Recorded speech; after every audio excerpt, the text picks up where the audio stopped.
Hi everyone, good evening, good afternoon, good morning, wherever you are in the world. We are Football-Oranje, home of Dutch football. Ireland 1, Netherlands 2. The Netherlands get 2 wins in 2 games in the international break, a super crucial one in beating the opposition in terms of qualifying for the Euros. And I think we are most of the way there now. That was another crucial win. Performance-wise, I'm sure we have lots to get into and talk about there. Lots of the individual player performances. Koeman's switch from the 5-3-2 to the 4 at the back at half-time. Getting Abdul's and Mike's thoughts on that and everyone else's thoughts in the comments. So please drop them in. Keep them coming in, all these comments. They're great to see. And get involved. We look forward to it. Abdul, do you want to start this evening? What did you make of that? Sure. First of all, what a relief. I'm happy that we won, of course. It was a very tight and difficult match. I did not expect it to be that difficult, to be honest. I was expecting maybe some difficulties, but it could. I was expecting maybe 2 or 3-0. But Ireland played very smart in the first half. They pressed very hard on our defenders. They stopped us from building anything from the back. They knew how we played against Greece. That's why they wanted to not receive the same thing, So they pressed very hard on our defenders. Our defenders, unfortunately, made so many mistakes, which I know we will talk about the individuals later. The first half was terrible in all aspects, in my opinion. We did not really have the chance to do anything. We scored a goal. We had a very serious chance as well, but I would give the first half to Ireland. The second half, I think we fixed all the mistakes. We played very well, very smart at the same time. I was happy to switch from 5-3-2 to 4-3-3, and that's how it should be in football. You don't just stick to one formation, So in general, the second half we did so good. Ireland did not really have any chance in the second half. We scored a goal and we had at least 2 chances. That's all I can say. I'm really glad we won. I think the 3 points are the most important thing after this one. I don't think there was after a really tricky first half where I put lots of pressure on.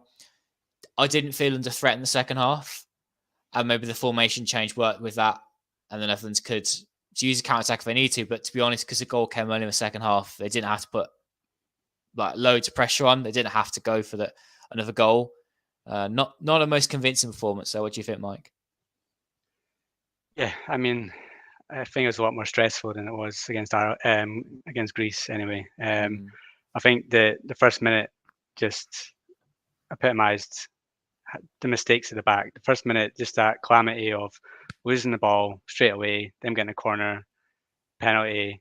From that moment, you think, "Oh, this is not going well," and then they kept doing it. They kept pressurising them at the back. Mark Flecken did not look assured at all on the ball. He did not look like the ball playing goalkeeper that we need on this side, especially if you're going to go back to him constantly. He looked very nervous. And fair play to Ireland. I mean, as bad as Netherlands were in that first half, it was because of Irish pressure. When I looked at that team sheet, I thought, "Oh, this is going to be in the bag," because they played James McLean, who is a League Two player now, 33, 34. He played at left back. I was thinking to target him, Malin will get on him. Didn't get past him once in that first half. Yeah. I thought it was really poor, and fair play to Koeman because he changed it, and he changed it for the better at halftime, bringing on Weghorst and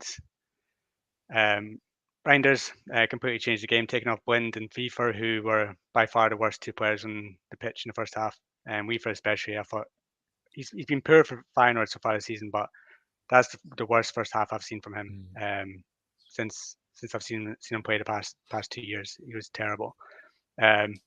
Then after that, we got to go in the second half, and then I think it was a case of let's let them come at us, soak up the pressure, and then hit them on the counter. And if we could, and Xavi Simons had a number of chances on the break, and so did Noah Lang. And it's just the decision making just wasn't there to kill the game off.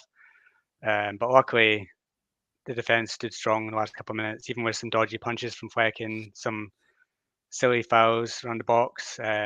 I don't know what the referee was on at sometimes. That Denzel Dumfries one when he got pushed over and it somehow managed to be a free kick for Ireland was a disgrace. But yeah, we held on. It's 3 points. We got out of there. I think Abdul will know as well, the 2001, the game that ruined our chances of getting to the World Cup.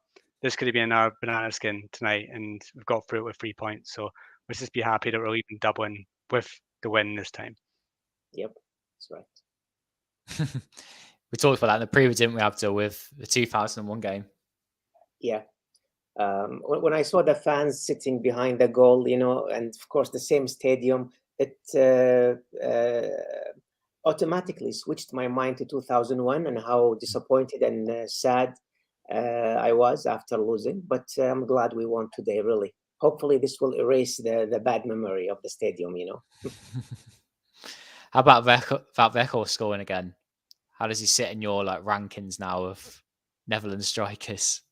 Well, I have to admit it. Weghorst today, we all know he's a limited player, but he's a very hard-working player. He made so much pressure on the Irish defenders. We needed a player to do that. So he was really annoying to the Irish defenders, and I think he played very well in the second half. Bringing him in with Reinders, with of course switching to 4-3-3, changed the course of the match. And I totally agree with Michael. Vifor was really bad today. He's probably the worst player in the entire match, really. I've never seen him like this before. I've seen him doing so good with Feyenoord, but today I don't know what was wrong with him. Maybe the 5-3-2 doesn't really suit him. I have no idea. But what happened in the second half, all the substitutions were very smart. They changed the match. I'm happy that Koeman did not stick to one plan only, that he was so flexible to switch it so he can change the course of the match. Let's start bringing a couple of comments in. I'd love to talk about the midfield. Frank de Jong is undisputed first choice midfielder. And then we had a comment in saying Reinders should start. He's the best option we have. But Koeman played all the different midfielders, I think, over the international break. We had Veerman get some time, Koopmeiners get some time. Reinders has played probably the most minutes out of anyone next to de Jong. I mean, De Roon also played. I don't think we're searching for the one option, are we, next to de Jong? I don't know, maybe Koeman's holding auditions, and this is the way he's doing it to find the partner for de Jong. But I think that it's good to have a multitude of options there, depending on which game you have. De Roon sometimes comes in for some of them, and Reinders for others. Reinders didn't have the best performance when he came on, gave away the ball a couple of times, which is a shame because he looks like fulfilling this potential we saw at IZ, and having something of a late bloom of a career, coming out of nowhere in his early 20s to now being at AC Milan and possibly a Netherlands international, could even be the starter next to Jong. I like him the most at the minute of all the players because he's more athletic and he dribbles the ball. He's much more direct, and I think he's quite clever as well. What do you think? I agree. I would say that out of all the options I've seen this international break, I think the Reinders looks to have the most to his game and the most dynamic of them all. And I think he needs more of a chance to showcase what he can do alongside de Jong. And I think that he's a good player and we've seen good things from him. Today wasn't his day. I don't think that means that he should never play again. You got De Roon still in there, and Koeman's got a tough choice coming up because the next game's at home against France. Now, you could say that this is sort of a free hit now because the group's sort of in our hands. So if we go for it, try and get that win, then I would say that's basically us there. So he needs to figure out, is it going to be 5-3-2? Is it going to be 4-3-3? And who's going to play next to de Jong? Because he needs to get that right against France, because if he plays somebody like White has a half like that, France have the players that are going to punish you. Ireland today did not have the players to punish Netherlands for their mistakes. There's a few times where they had the ball in the box and they were just wasting it. Even if they had someone like Evan Ferguson tonight, I think Ireland would have scored twice in the opening 10 minutes. So we got lucky in that way, but you can't play like that against France. He needs to eradicate this, and he needs to play the perfect first half again in that game. So he needs to get it right from the start, and he can't rely on substitutions to change the game. So I hope he's seen enough from these two games to know who's going to start against France and who's going to be the best in there. But right now, from what we've seen this week? I'd say it's between Reinders and De Roon. Well, Reinders proved himself. He proved himself with AZ, and then he moved to a higher level. He played with AC Milan. From the first match, the fans were praising him, praising his performance, and he continued performing well. He performed well today. So I think he should be a starter along with the Frankie de Jong. Today, the mistakes, and of course, just to continue what Michael was saying, the defense made so many mistakes. Virgil van Dijk today, maybe this is like the worst 10 minutes of his career. I have never seen him that bad in the first 10 minutes. He caused the first attack by breaking the offside, if you have noticed, and then he caused the penalty. 2 mistakes in less than maybe a minute. And then he almost made another mistake in the first half. This defense need to be more organized. I don't know if the reason because of Geertruida, he was not playing today, or maybe the big pressure was a surprise. They did surprise us. I just hope we won't get surprised by France, if we play them. It will be a disaster really if that happens. I think Van Dijk looks a bit too relaxed sometimes, but I did really like De Ligt next to him. They were both okay in the second half, especially when Ireland tried to press. They both did great, really. I did not see them making any mistakes. My only comments are about the first half, maybe insisting on building from the back. That's what caused us so much trouble. I had a bit of an issue with a dodgy stream at the beginning of the game, so I didn't really see the Netherlands come into this heavy pressure that you're describing, and I fully believe it happened. But I mean, the Netherlands survived, they came out of it, and Ireland didn't really have much to throw at the Dutch, did they, in the second half? But what happened at the beginning then? Why did this poor start happen? Just a surprise?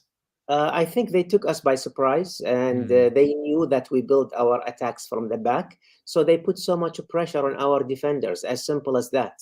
They scored a goal, and they almost scored another one, actually, that was stopped by Nathan Ake, and maybe even a third one. It could have been really 2-0 in the first 10 or 15 minutes. I'm really glad it ended only 1-0 before we created that chance out of nowhere. Dumfries, in my opinion, he's the best right back in the world right now. Seriously, he's been doing so great with Oranje, with Inter Milan as well. And another assist tonight. Yep. Yeah, well, technically too, if you count the fact that he won the penalty as well, so you can kind of give him that. But yeah, I think that this international break, you've got to say that Dumfries comes out of it being the main man of this national team, whether it's in 4-3-3 or 5-3-2. He was the biggest threat on the right hand side. So yeah, he came out of it man of the match, and then Frankie de Jong as well for that pass for him for the second goal was unreal. So when you give him the ball and you get space, he creates like that. That's why they're trying to push him more forward, and that's why you need to find somebody that can drop a bit deeper, so you can get de Jong going forward and creating chances like that, because that's what he can do when he gets in around the box. So I'm excited to see more of that from Frankie in the future. But yeah, Dumfries by far man of the match for both these two games, and he goes into the next international period flying. He must be so full of confidence right now. Same with Weghorst. He must be feeling great after these two matches as well. Yes. Turning into a bit of a Peter Crouch option, isn't he, for the Netherlands? Someone obviously something a bit more physical in the box, and whilst we know he's not the best striker, he's a nice option to bring on, and he's totally different to what everyone else can offer. I just wish he could head the ball. If he could head the ball in areas where he's going to flick it on and hold it up with a bit better, then it'd be great. But the effort he puts in, the running he does, the positions he gets into the box, all great. If you just had a head on him to be able to flick the ball on or be able to create chances that way, he'd be a perfect target man. But yeah, he's just not there. But yeah, he's doing really well right now, and you can't really drop him next time around. He's getting the goals, so that's what you need him for. Frankie de Jong's featuring a lot in the comments this evening, which we are reading, by the way. And a couple here. The distribution was poor because de Jong was not deep enough because of FIFA. In the second half, de Jong was the first option to pass to. You really liked his performance tonight, Mike. And I don't think it was anything to do with effort for De Jong. He wasn't always the most comfortable on the ball, but I think a couple of passes into him weren't very good either. At points, there was one where the Ireland had a really good chance from a poor pass into De Jong, and it's like, I can't really blame him from losing the ball there. What do we do with De Jong? Because in games against France, he will be pivotal to the chances of them winning the game. But you can see that a really high press is something that he doesn't enjoy. And if you're having to play someone next to him that's that deep as well, you can't get out, can you? Yeah, I mean, I think back to the first press conference that Ronald Koeman had this international period, and somebody asked him, finding who can play next to De Jong is your most important task, isn't it? And he went, yeah. So we're coming out of this international period and still thinking, what do we do with De Jong? Because we need to get him further up the pitch, but you also need him to be the first man that gets the ball at the back. So, how do you fix that? How do you do it? And yeah, it's a question mark right now because everyone that's playing next to him so far isn't giving him that freedom that he wants. But he can do that. He can pick the ball up in the defense and run with it and be in the attack. That's the quality that he has. So yeah, I'm not 100% sure what Koeman's going to do against France because France are a great side. So yeah, it's a $1 million question going into that game for me. What do you think, Abdul? Well, when it comes to France, I think we should start the same way. I think it will be suicide to play 4-3-3 with France. We tried that the first match, and we see how it ended. They scored 2 goals in the first 10 or 11 minutes. I don't think it's a good idea to play with 4 defenders. And I don't think we should take today's case, as something that will happen always. I think we should always start with 5-3-2 with this selection, with the quality of players we have, but to switch it to 4-3-3 whenever we have to, like what happened today. I think what happened today was very ideal to what we should do. If we go behind, then we have to attack by doing this. Some names really need to be in the team now. Reinders is one of them. For example, we need to question why Simmons wasn't very good today. Let's talk about him. Why wasn't he? It's like he tried to get loads of things, make loads of things happen, trying the outrageous a little bit, but none of it really worked tonight. The first half, I was giving him the excuse, of being always around too many players.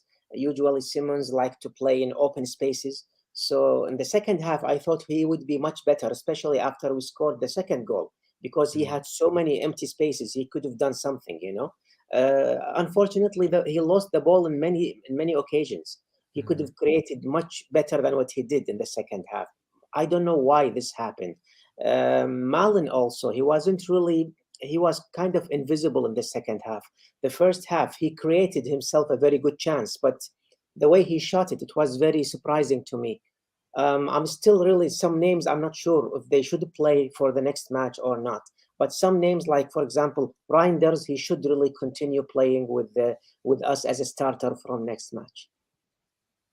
What do you think about this comment? Marlon really made some things happen in the box. Need more of that from all the front line.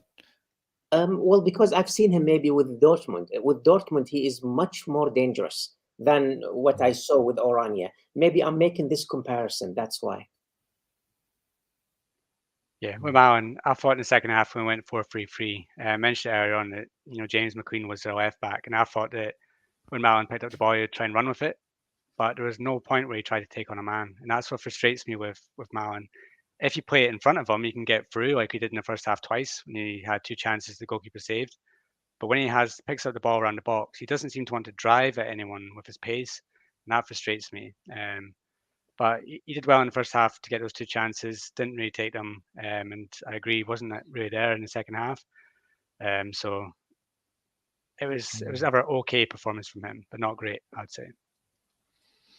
We seem to making our way around most of the team now. One of the final players I think we need to talk about is Daley Blind. Again, classic, always coming up on our shows. AJ Nick said, Blind, how many times have you got to call his name? Koeman knew he was no good. Subbed him on, changed back to a back 4. Did taking him off make a difference, son? 100%. Well, I read a comment here. Somebody was saying, let's talk about bringing Frimpong instead of Blind. I think that could really make a big difference.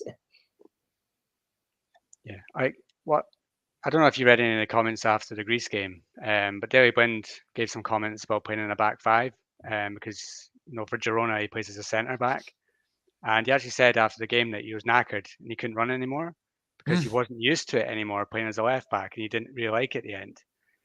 So then for Koeman to then hear him saying that he was too tired, to then play him again in a position that he doesn't like and clearly can't play very well. And then you just saw what happened. Ireland were just racing past him. And that's what's causing problems for Ake in the first half. I thought because he had no help from Blind, he was having to cover basically two positions.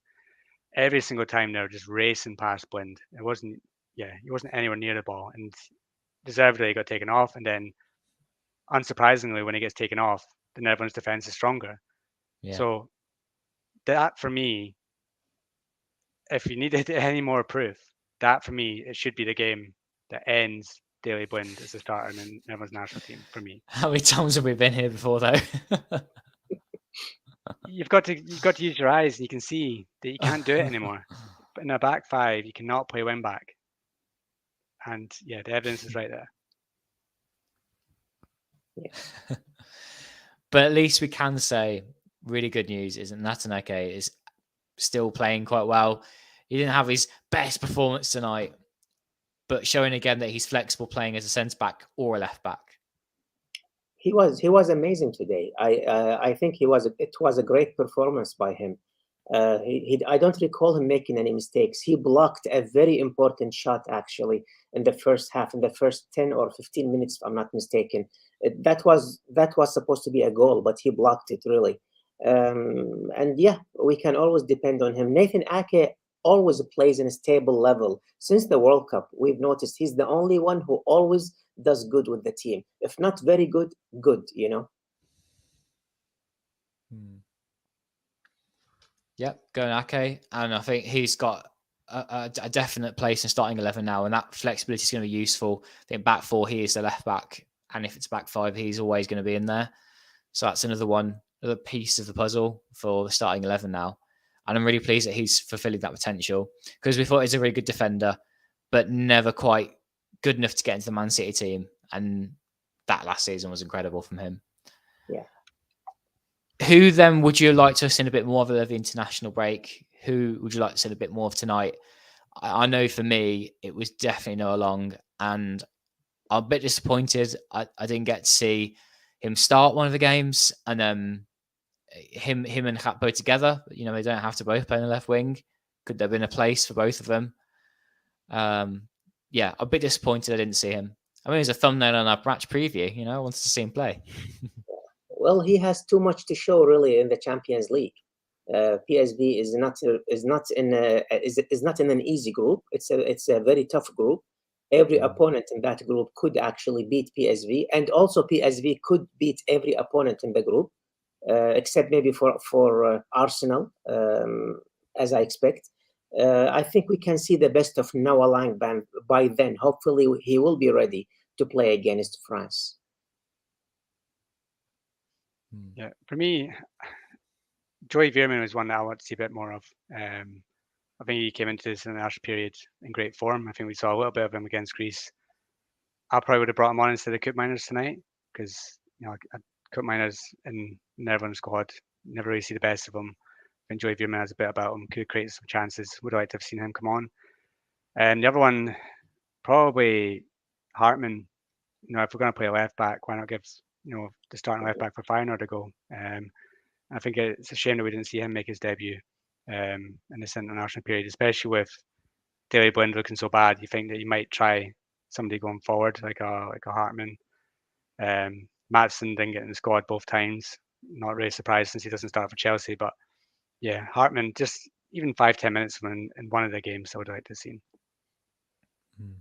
Would love to see Noppert as well instead of Fleck and Michael. Sorry. Jordan, I don't know. He wasn't in great form before this, so I think it would have been Verbruggen for me. But he has to nail down a place at Brighton, and he's going to find that very hard this season with the two goalkeepers there. So probably looking at Flecken for the time being, even though no one was enamored by his performance tonight. I want to talk about like the elephant in the room, and I think that's Ronald Koeman. That before this, he was the focus of where Dutch fans had their attention. So where is he now? 2 wins from 2 against the 2 teams that we would need to beat to qualify. So is his job safe now until after the Euros has actually been finished? You know, has he got a good year in the job now? That's what I think. Well, and I think the pressure's been totally taken off him. The pressure is being taken off indeed, but I would judge him after the match against France. You could always lose against France. It's a great team, but it depends on how you play against France. If we play a good match against them, even if we lose, I will want Koeman to continue. Yeah, I think the next international period is crucial. I think that the last one, if you're at home against Ireland, away to Gibraltar, you're thinking that's 2 wins. You know, the next international period in October, that's the big test. At home against France, away against Greece, that's 2 big games. Yeah. You know, if Netherlands come out of both of them losing both, and then Greece gets some momentum, it's still not in the bag. It's still not there if Greece beat us and happen. So yeah, I think by the end of October we'll know if Koeman is 100% safe. This is so much better than we've seen before. He was changing things for the better. He got his tactics perfect against Greece. He did things right in this game at halftime to change things if it's not going well. So he deserves credit for this international period, but I wouldn't say everything's now perfect and he needs to stay on. And like, we all love him now. Let's see after the France and Greece games to see what level we're at. I think it just feels like with him in charge, I don't have that confidence that the Netherlands would win the Euros. And I know that's a big expectation to have, but that's where the team has to be. They want to be one of the best teams in Europe and challenging for that trophy or getting to semi-final or final. And I don't know why they came to be would persist with someone who hasn't been that great since he's taken over. And even after these 2 wins, I don't feel like that confidence is back for me. But I know that with 2 wins from 2, no one's going to complain from the Dutch board, and that's why he'll still be in the job. Well, it was all about him not being stubborn, you know. We were really angry at him insisting on playing with 4-3-3. But obviously he learned from this. He learned from the defeats from Italy and Croatia. And we saw how he played against Greece. He went back to 5-3-2. And then he went back again to 5-3-2 with Ireland. It didn't work, so he switched it to 4-3-3. I'm happy he is flexible now to make these changes, really. So I think the match against France is really crucial, in my opinion, how we're going to play against them. Of course, if he gets a positive result, a tie or a win, I would definitely want him to stay. But I would want him to stay even if we lose with good performance. Mm-hmm. Okay, well, before we wrap up, is there anything that you guys want to still bring up in this international break? I think that going into it, you know, I was quite nervous about the whole international break. I think I wrote a piece for the website saying basically this is make or break. We're either heading towards the Euros or we're heading for another crisis. You know, 2016, 2018 way. Luckily, it's gone the right way. We've got 2 wins out of 2. I don't think many people would have said that they were 100% positive that was going to happen before the international break. So we could be happy about that. We know there's still work to be done. There's still some players to come back from injuries. We're not at full strength yet. There's still some things to be worked out, squad selection. So yeah, I think that everything right now is a step in the right direction. But Koeman still has some things to tweak and some things to get right before we can all be happy that Netherlands are back to where we want them to be. Yeah. And of course, many players will play in their European competitions as well, Champions League, Conference League, Europa League. I'm sure he can find maybe whoever suits and whoever fits with this formation. We have enough time for Koeman to choose some good players. I hope Bergwijn develops as well, because he declined big time in the past few years. Maybe this could be an option also for Koeman. You know. And that was a comment that's come in as well about Bergwijn should be in the squad. The pacey, skillful winger. He will have to play much better with Ajax first, I think. Yeah. A good option. thanks everyone for their comments. There was one that came in just for the start of the show to sort of say, I think it's just to sort of explain about what we do, where we live, and that. True said, I know you guys do a great job hosting the podcast and news. Thank you. But always wondered why you never go to the games, especially the home ones. You could do a post-match reaction show at Solar Stadium, which would be fantastic. But finances, budget. And whilst Mike and I live in the UK, yeah, Abdul, you live in Kuwait, don't you? So it's quite far away for you. No, but I've been to some matches in Europe for Oranje, in Holland, actually. And of course, the World Cup in Qatar. I attended 2 matches there. If you didn't know that, go back and watch those shows back from the World Cup. Relive the whole tournament. Yeah. And yeah, I mean, I did the Wales game, Wales-Netherlands, but I think going over to the Netherlands quite often, we require a much bigger budget for Football-Oranje, which doesn't currently exist. So, but yeah, we should do a game soon. I'd love to get out there at some point. Yeah, I think that, we do this as, this isn't our full-time job. It's something that we do because we love the Netherlands. So if we could be at every single Netherlands game, we would be. But we've got jobs that we need to do, or we've all got jobs we need to do, tomorrow. So it's not exactly feasible to go to every single game and work around that way. But we try to do it the best we can, and yeah, we still keep you updated. We still have these shows, even though we're not at the games. Because if we were at the games, we probably wouldn't be doing this right now. We'd be too busy making our way back to our hotels from the stadium. So we're getting the reaction afterwards instead. Well said, Mike. Well said. But thanks for the comment anyway. And we would love to do stuff like that. As I'm sure you know, we'll keep doing what we do though at Football-Oranje. And I've had a couple of someone new come in the comments. So I'll put one of the comments on screen before we go. And they said, Flecken looks shaky tonight. Simmons needs to be persisted with, and why didn't come in for the change? Basically summed up tonight's match, and we'll finish there, shall we? Netherlands winning 2-1 tonight, 2 wins from 2, and a really quite productive international break. I think in the whole is very enjoyable.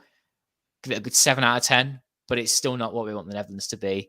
Not wholly convincing, but it was all right in the night, and yeah, I think we've enjoyed that. And more to come soon. We've got Memphis Depay back for the next international break. And with the back 5, him against France, could be a bit more of a game than the last one that we had against France. Yes. But yeah, thanks you two for joining me anyway, and a good chat. Yeah. We'll be back really soon then. We're not just doing Netherlands stuff on Football-Oranje. Of course, the website always has content going up. Mike will be putting a couple of things on there to do the game, I'm sure. Over the next day or so, and then we'll be doing lots of Eredivisie content. We've got Champions League games coming up, so I think might well be doing a Celtic final preview. I think we're trying to sort out a previous guest we used to have for that. So if you are into Dutch club football, come and check that out as well. We don't stop, and neither does the football. So more from us soon, and of course we're back for the next international break in October. We look forward to seeing some of you back then. Some of you Dutch national team fans. Thanks everyone for watching. Give it a like if you enjoyed it. Subscribe if you're new. Bye.